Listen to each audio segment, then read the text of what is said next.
त्यही त नि अहिले पनि अब यही खुदी बुलबुले कहिले हिले डक्सार अब त्यस्तो भनेपछि त नसुनेर चाहिँ के भयो नि त ल ल त्यही पनि सेफ भएर बस्नु अब कतै अझै आइरहेको भनेपछि त आफू अलर्ट भएर बस्नु पऱ्यो नि त अलर्ट हुनु पऱ्यो अब त्यस्तो धेरै आयो भने त अब जसरी नि आफू सेफ हुनै पऱ्यो अब अहिले चाहिँ अब हल्का हल्का आउँदा त अब घरभित्रै बस्नु पऱ्यो फेरि यस्तो पानी परेर चाहिँ पानी नपरेको त बाहिर नि बस्नु हुन्थ्यो ठुलै पानी परेको कि सिमसिम पानी परेको कति बज्यो अहिले त्यहाँको भन्दाखेरि अहिले 1 बजी चाहिँ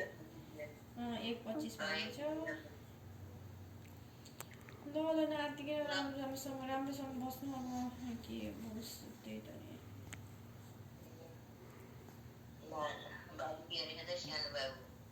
ए खेले खाएँ अब तपाईँहरूले